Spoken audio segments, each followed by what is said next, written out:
Hi guys, NCWQ here, and we're doing a rundown of earthquakes from the 21st of May until today that are the big earthquakes, 5.9 and above.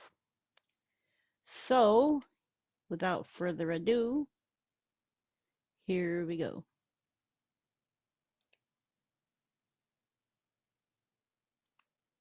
First one was a 6.8, Prince Edward Island region, 10 kilometers deep.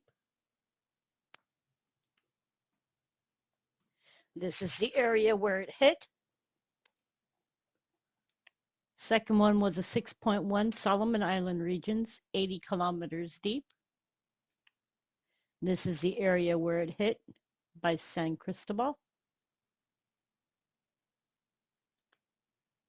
The next earthquake was a 6.1 southeast of Loyalty Islands. It was 10 kilometers deep. This is the area where it hit, and also this is a subduction zone at 123 millimeters per year. The next earthquake was a 6.2 in the Banda Sea. It was 162 kilometers deep. And this is the area where it hit. It was closest to two different volcanoes here. The next earthquake was a 6.6 Panama-Colombia border region. It was 10 kilometers deep.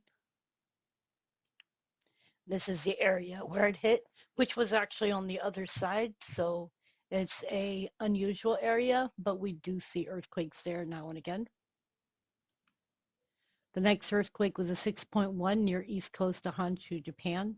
This one was felt, and it was 14 kilometers east-northeast of Tagani, Japan. It was 46 kilometers deep. And this is the area where it hit. It was felt, from my understanding, all the way in Tokyo. The next earthquake was a 5.9 West Chile rise. It was 10 kilometers deep. And this is the area where this earthquake hit. The next earthquake was a 6.0 Tonga, 219 kilometers deep.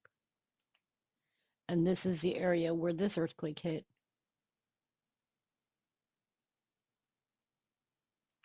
And that's the end of our video.